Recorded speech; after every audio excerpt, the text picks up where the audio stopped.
guys, and welcome to the Blog Factory. You will notice that our usual co-host Ronnie isn't in today.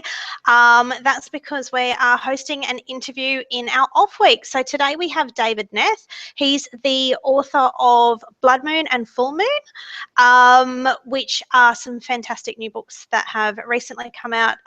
Blood Moon was out in August, and New Moon, how long ago did you say that came out? Sorry? Last month. Last month. So it's still pretty new and shiny. I'm going to kick this one off with a disclaimer because we're going to be talking about selling books locally and literally handing them to people and taking money for them. So, of course, there are going to be some tax and business liabilities. So make sure you check that out wherever you are. I know that we have watchers from around the world, so it's going to be different for everyone. Just make sure that you're doing the right thing by the IRS or the taxman or whoever takes all your hard-earned money off you. But David, can you tell us a little bit about your books? My books are primarily urban fantasy. The Full Moon is actually a prequel to the Blood Moon. I did them kind of backwards because the next book that's coming out is another prequel, so I'm going to reorder them once the third book's out. But so yeah, they're primarily urban fantasy. They focus on like a family of witches. They call them a coven, and basically they're all the craziness that they get into. So that sounds really exciting. I love that concept. I love obviously the urban fantasy, but my book is an urban fantasy as well. But I do tend to steer more towards the sort of the witches and the magic than the werewolves and the vampires and stuff. Now, I know that you are having some success with the books, and you said that a lot of your sales are local sales rather than through Amazon. So can you sort of walk us through how that's happened for you? Because I know that most authors, they spend 99% of their time behind a keyboard and all their sales are online. So how are you building up this local community of fans? Well, I definitely thought, based off of like reading like keyboards and everything, that I was going to do most of my sales online because I just thought that was the business, that was self-publishing. But then once my first book came out, there's a lot of my friends and family and a lot of people I know personally don't shop on Amazon. So they were very like, I don't know what I'm doing. Can I just buy it from you? And I'm in New York in the US, so it's a very high tax area. So I knew that I couldn't just hand it over. The books are taxable. So I talked to my tax accountant, and he set me up as a business account and everything. And I was able to start selling locally based off of the demand I had in the first 2 months, because I released it in August and I wasn't really registered as a business until October. And especially now with the second book, I've been selling, the new book as well as the old book too, because if people have first heard about me, then they just want to get the whole collection. So are these just people you know, or are you branching out and finding new people and new friends and new fans for your books? It's primarily people I know, but the hometown newspaper featured me twice, and each time I get more people calling me. So I mean, again, it's local, so it's not selling all the way across the world. I'm not shipping to like India or anything like that, but I'm still making sales and making connections with people that I wouldn't have otherwise made. So that's awesome. Are you finding that these people are becoming fans? Are they following you? Are they was there an immediate response to that second launch of the book? The launch of the second book? It wasn't immediate with the second book. It was more with the first book. After they bought the first book, they go, let me know when your second book's out. I'm going to buy that. And so I've had basically everyone I've sold to Facetoface has come to me and said, let me know when your second book's out. I want to know when the next book's out. Just keep them coming, and I'm going to buy it from you. So they're definitely repeat customers. And I mean, I think that's because that has to feel good. Yeah, definitely. I think it's because they have a connection with me. They know me personally, rather than you shopping on Amazon. You're like, oh, it's another book on my Kindle. It's not as personal as, oh, this person lives where I live. This person is doing extraordinary things in a place that I didn't think was extraordinary. So it's always cool. That's really cool. I know that as I mentioned to you, my book's only been out for a week. But one of the major benefits that I have found is that I threw up just a quick post on my personal Facebook wall and I said, look, this is what I'm doing. This is my book. If you want to get the paperback and you live near me, it's this much money. And I sort of just basically put it down as enough to sort of cover the lowest end shipping and the book itself, because I'm in Australia. So for anyone near me to order the book, they have to order it, they have to pay the exchange rate, they have to pay exorbitant shipping fees. I now have enough immediate friends and family ordering my book, so I can bump up the shipping so it's a little bit faster, but it also means I can order a pile of my own books, so that if I want to do autograph books and send them out to people, I can just lump that order in with the other ones. And the other thing that I found, particularly through Facebook, where reach is so important, is just people who are my friends and who probably aren't even going to read my book. They're sharing a lot of my Facebook posts, and that's really increasing my reach.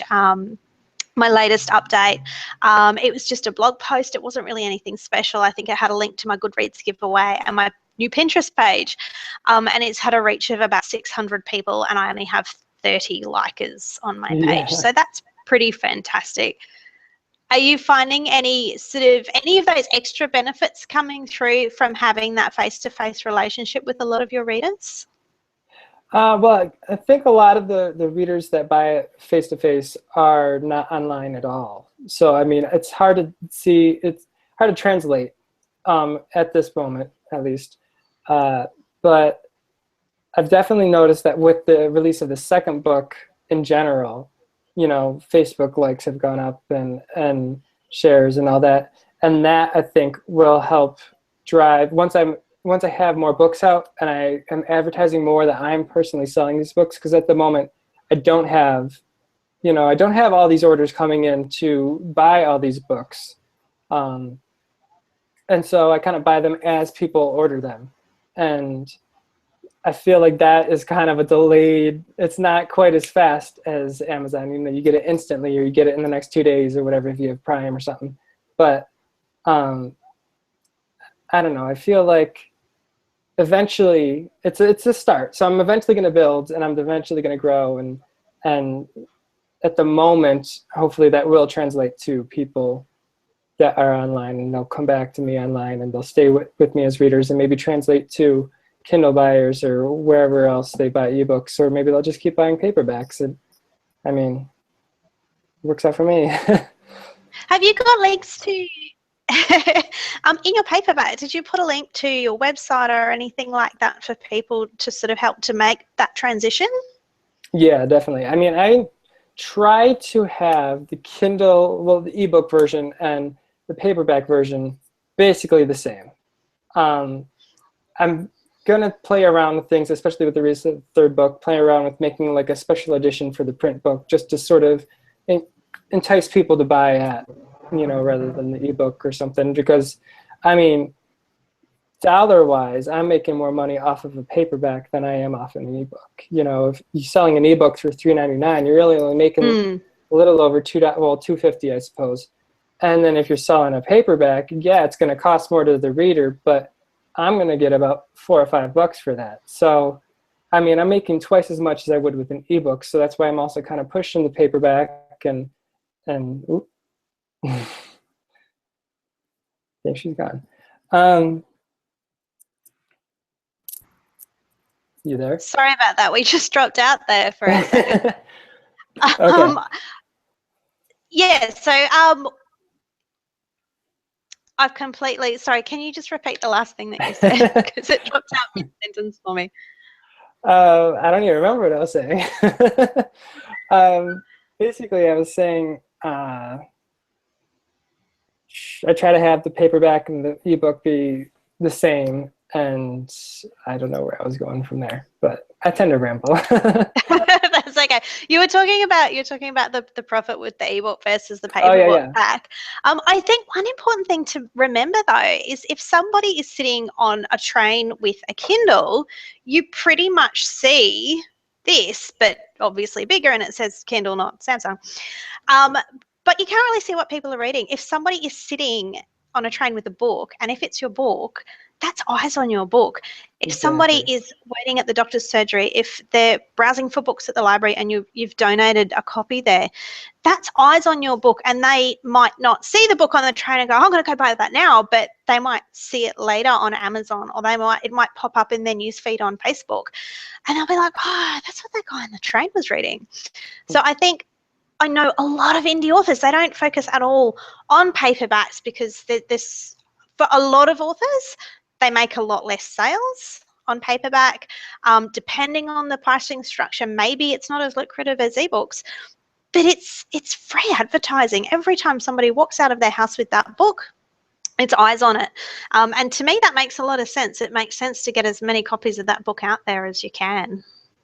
Yeah, I mean, definitely. That's one of the things I tried to do locally too. We have a lot of like little free libraries that people have in front of their houses and, along Main Street and stuff. And so I tried to put a book in every one of those and donate it to the library. And I mean, the library didn't put it in their collection, but it ended up in their book sale. So I'm like, okay, well, that's still visibility right there. And Yeah. for the full moon, with the release of that, I printed little flyers that I try to word it so it's evergreen. So I don't have to go around and take them down and say, get a sale by this and this day. I just say it's now available.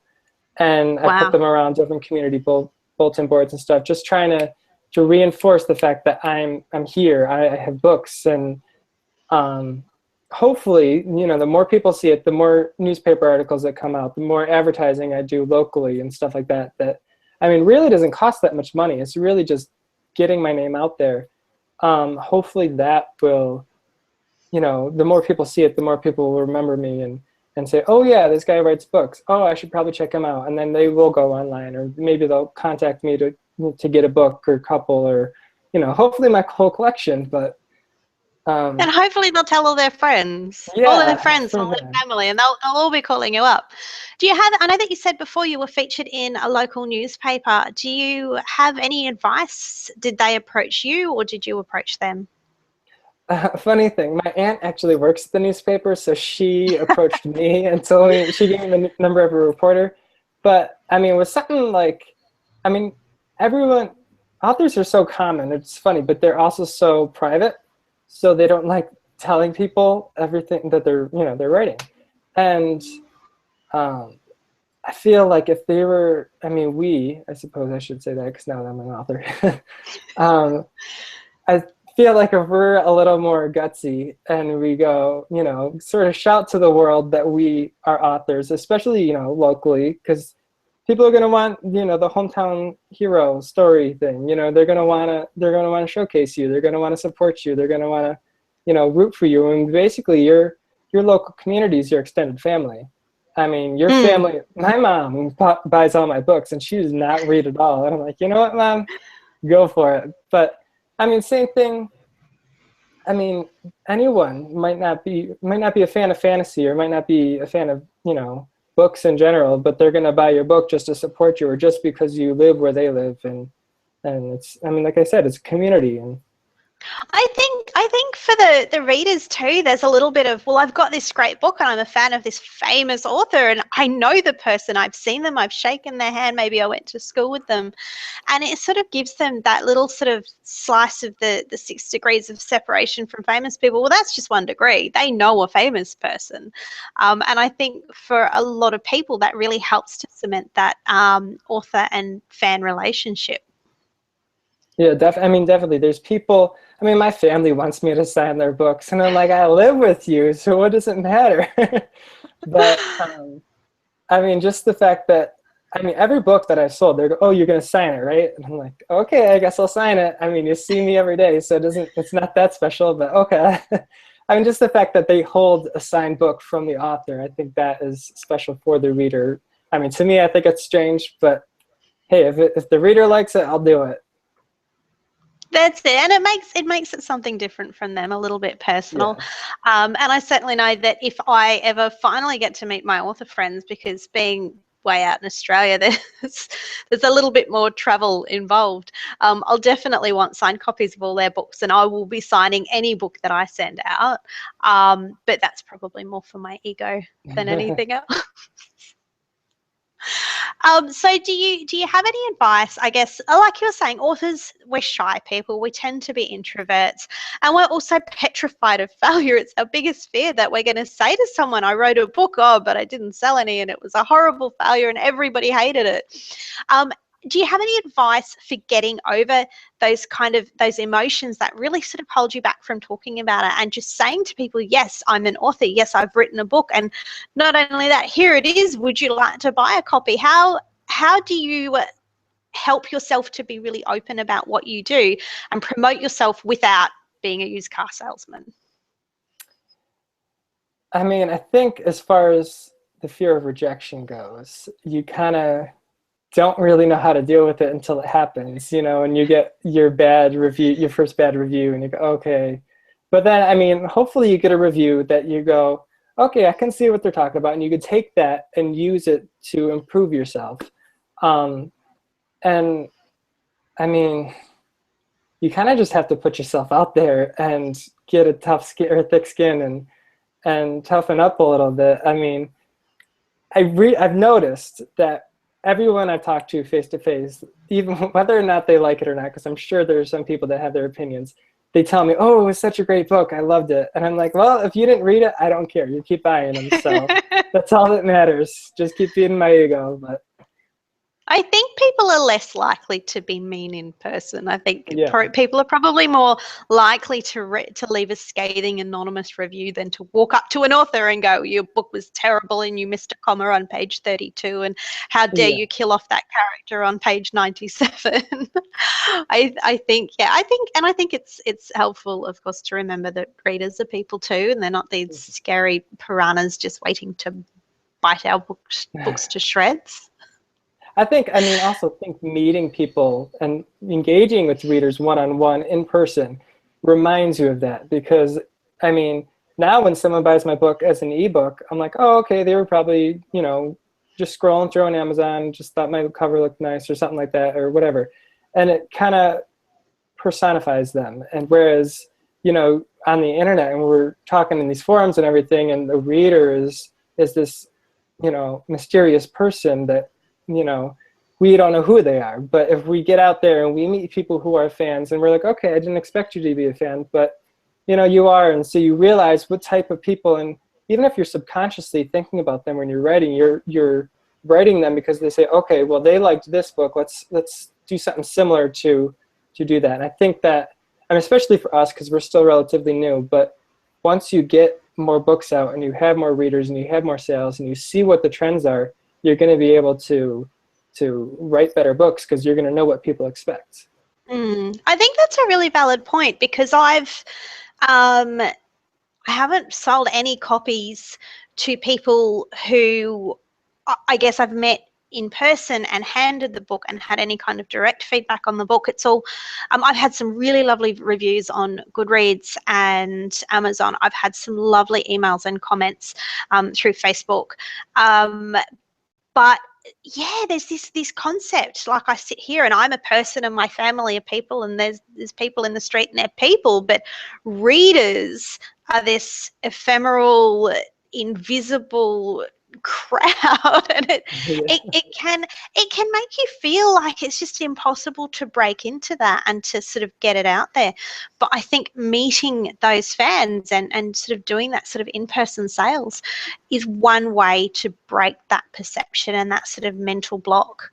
And certainly getting out there and doing that is something that I have promised myself I will do this year. I'm lucky to live in where I am in Queensland. The region that I'm in, our libraries are really supportive of writers. So there's writing groups, there's book clubs. They've often got weekly or monthly seminars geared towards writers and even self-publishers, which I think is fantastic.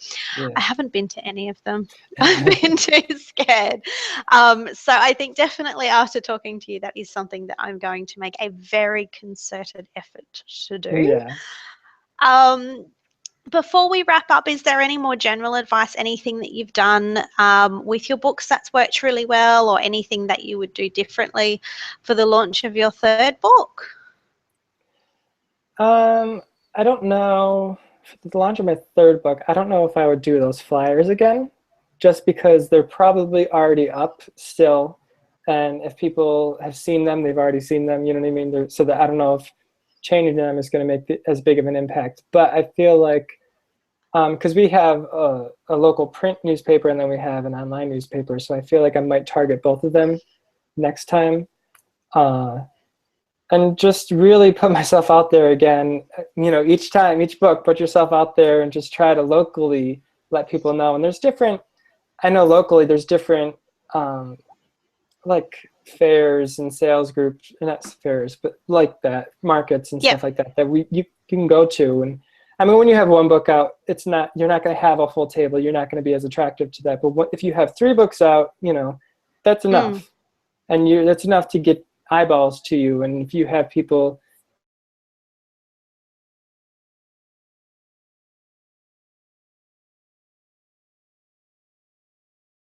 books, and once the crowd comes, more people are going to come because they're going to say, oh, that many people are checking out that tent, I'm going to go check out that tent. Yep. And have you done any book signings yet?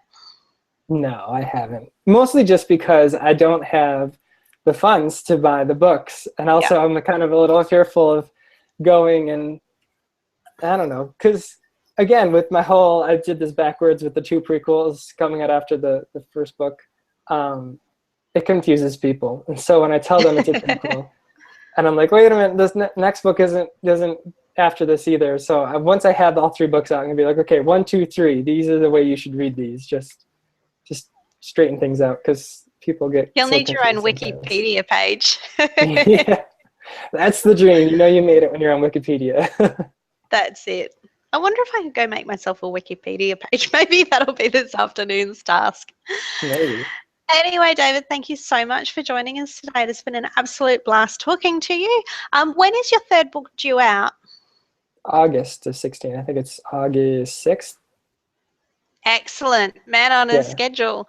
So I'll pop some links up in our show notes and on the YouTube channel so that our viewers can see where to get your fantastic books. Love the covers, by the way. They're really nice. Thank you. Yeah, I love them too. And we will see everybody again next week.